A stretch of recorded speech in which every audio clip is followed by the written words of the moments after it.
જયંતી રાજકોટિયા વિરુદ્ધ રાજકોટમાં વ્યાજખોરીના આક્ષેપ સાથે હવે કોંગ્રેસે મોરચો માંડ્યો છે અને પૈસા આપી વ્યાજ લેવાને બદલે હવે ધક્કા ખવડાવતા હોવાની ફરિયાદ પણ લોકોએ કરી હતી। ભોગ બનનાર લોકો ન્યાયની આશાએ કોંગ્રેસ કાર્યાલય ખાતે પહોંચ્યા હતા।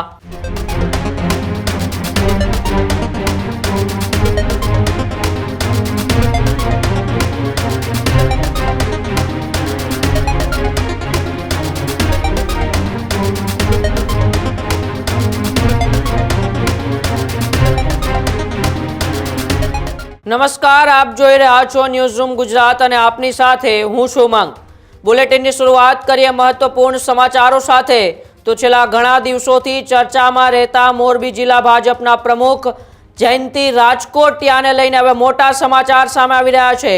જયંતી રાજકોટિયા વિરુદ્ધ રાજકોટમાં વ્યાજખોરીના આક્ષેપ સાથે હવે કોંગ્રેસે મોરચો માંડ્યો છે। ભોગ બનનાર લોકો ન્યાયની આશાએ કોંગ્રેસ કાર્યાલય ખાતે પહોંચ્યા હતા અને પૈસા આપી વ્યાજ લેવાને બદલે હવે ધક્કા ખવડાવતા હોવાની ફરિયાદ પણ લોકોએ કરી હતી। અતુલ રાજાણી અને જસવંતી ભટ્ટીએ પીડિતોની વેદના સાંભળી હતી। આઈજી અને ઇન્કમ ટેક્સ ડિપાર્ટમેન્ટને કૌભાંડ અંગે લેખિત જાણ પણ કરવામાં આવી છે। જયંતી રાજકોટિયાના આર્થિક વ્યવહારોની તપાસ કરવા પણ હવે માંગ ઉઠી રહી છે। ત્યારે 700 થી 800 કરોડનું મોટું કૌભાંડ હોવાનો અત્યારે કોંગ્રેસ ગંભીર આક્ષેપ લગાવી રહી છે। ત્યારે વ્યાજખોરીની જાળમાં અનેક લોકોને ફસાવ્યા હોવાની આશંકાઓ પણ અત્યારે સામે આવી રહી છે। તો વધારે લોકો ભોગ બન્યા હોય તો કોંગ્રેસનો સંપર્ક કરવા પણ અતુલ રાજાણીએ અપીલ કરી હતી। તપાસ બેસાડવામાં આવે તો અનેક મોટા માથાઓના નામ પણ ખુલશે એવી ચર્ચાઓ અત્યારે થઈ રહી છે। તો રાજકોટ કોંગ્રેસના અગ્રણીઓએ ન્યાય અપાવવા માટે ખાતરી આપી છે। 2 થી 3 લોકોએ જાહેરમાં આવી કડક કાર્યવાહીની અત્યારે માંગ પણ કરી છે। તો છેલ્લા ઘણા દિવસોથી જયંતી રાજકોટિયા, જેમની ઉપર લગભગ 300 થી 350 કરોડ રૂપિયાના દેવાના આરોપો લાગી રહ્યા છે, ન્યૂઝરૂમના વિશેષ કાર્યક્રમ ગર્જનાની અંદર તેને પણ સ્વીકાર્યું પણ હતું કે મારી ઉપર લગભગ 300 થી 350 કરોડ રૂપિયાનું દેવું છે। હવે તે દેવાને લઈને જ્યારે પરસોત્તમ પીપળિયાએ પણ તેમની ઉપર આરોપ લગાવ્યા હતા અને હવે રાજકોટ કોંગ્રેસ હવે મેદાને આવી છે અને રાજકોટ કોંગ્રેસે લેખિત રજૂઆત કરી છે।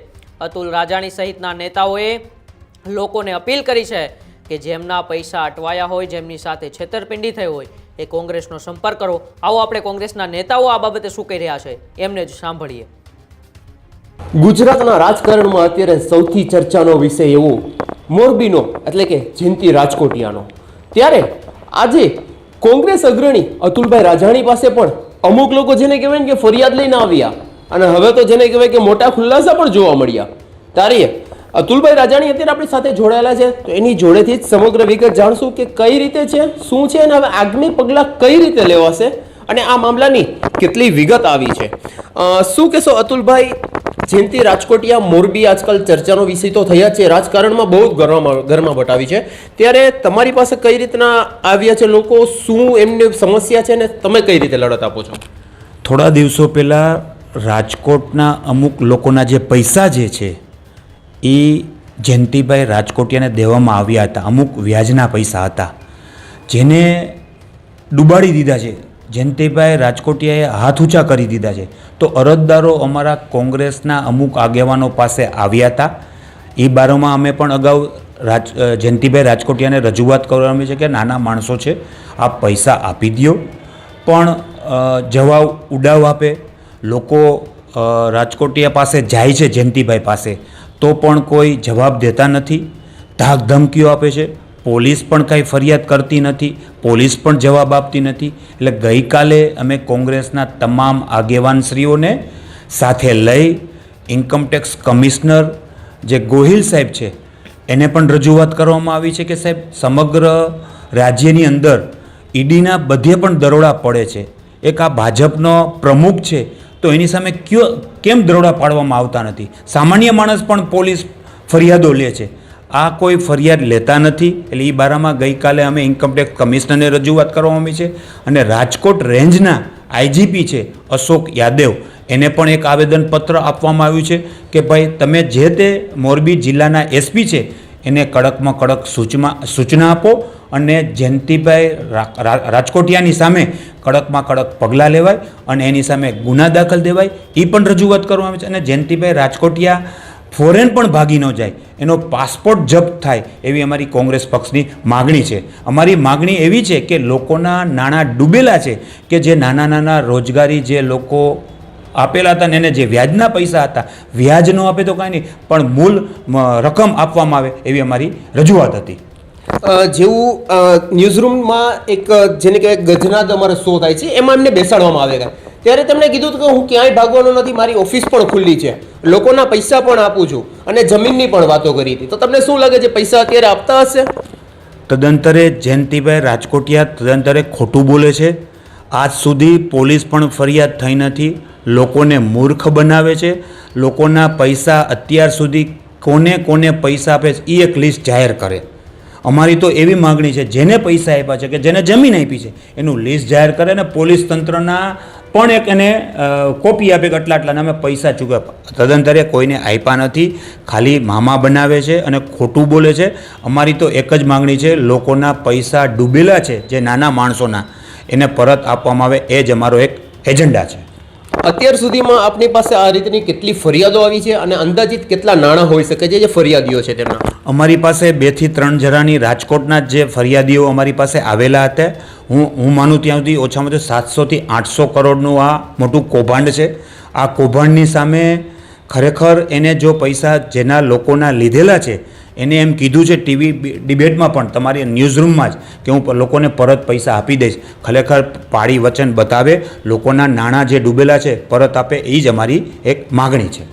હવે તમે આમાં આગમી લડત જે છે, તમે અત્યારે જેમ કહ્યું કે આઈજીથી લઈ અને આઈટી સુધી, તમે ઇન્કમટેક્સ સુધી તમે જે અત્યારે આપી છે અરજી, ત્યારબાદ હવે આમાં એક્શન જો થોડા ધીરા લેવાશે કે કાંઈ પણ એવું થશે, તમારી આગમી લડત કઈ રીતે છે ને તમે કઈ રીતે કરશો? આવનારા દિવસોની અંદર અમે 1 વીકનો ટાઈમ સાહેબનો પણ લીધેલો છે. અમે જે ગઈકાલે પણ એક આવેદનપત્ર આપવામાં આવ્યું છે, એમને પણ સાહેબને રજૂઆત, શું આનો રિપ્લાય આવે છે, શું ગુના દાખલ, એ અમને આપ જાણ કરશો. જો 1 વીક પછી કાંઈ પણ તંત્ર નહીં સુધરે તો ફરી રજૂઆત કરશું અને ગાંધી જિંદાના માર્ગે પણ અમે એક આંદોલન પણ કરીશું. શું તમને એવું લાગે છે કે અત્યાર સુધીમાં તમારી પાસે જે 2 થી 3 ફરિયાદ આવી છે, આંકડો જેમ તમે કીધું કે 700 થી 800 કરોડથી પણ વધારે હોઈ શકે છે, તો શું તમને એવું લાગે છે કે હજી રાજકોટના બીજા લોકો હશે જે સામે આવતા પણ ડરી રહ્યા છે, એવું લાગે છે? અમે તો રાજકોટની જનતાને અને મોરબીની જનતાને એક અપીલ કરી છે, જે લોકોના નાણાં ડૂબેલા છે એ કોંગ્રેસ પક્ષના પણ આગેવાનોને જાણ કરે અને પોલીસને પણ જાણ કરે. પોલીસને પણ એક અરજી આપે, લોકો પણ બહાર આવે કે આ ભાજપના જે પ્રમુખ છે એની ડર લોકોને છે, પણ લોકો થોડા બહાર આવે. અમારો પણ સંપર્ક અને પોલીસને પણ સંપર્ક, જે તે લોકો નાણાં ડૂબેલા છે એ લોકો બહાર આવે એ મારી વિનંતી છે. ત્યારે જેમ કે આપણે જાણ્યું કે હજી લોકો આમાં ટૂંકમાં જેને કહેવાય કે સંખ્યા મોટી હોઈ શકે અને આંકડો પણ મોટો હોઈ શકે, તેવા પણ અત્યારે જેને કહેવાય કે વાત ચર્ચામાં ચાલી રહી છે અને આક્ષેપો પણ લગાડવામાં આવે છે. ત્યારે હવે જોવાનું એ છે કે આમાં હજી બીજા કેટલા લોકો છે, કેટલાના પૈસા ફસાણા છે, શું છે. ત્યારે કોંગ્રેસ આગેવાનોને તમે સંપર્ક કરી શકો છો તેવું પણ કહેવામાં આવ્યું અને અમે તેનો અવાજ ઉપાડીશું. ત્યારે હવે આની ઉપર આગળ કાર્યવાહી કઈ રીતે થાય છે તે તો હવે જોવાનું જ રહ્યું. સમયની વાત છે, સમય બળવાન છે. ત્યારે હવે સમય જ કહેશે કે આગળ શું થાય છે. ત્યારે હવે આગમી પગલા માટે હવે જોવાનું રહ્યું. ન્યૂઝરૂમ ગુજરાત, સવન જાની, રાજકોટ.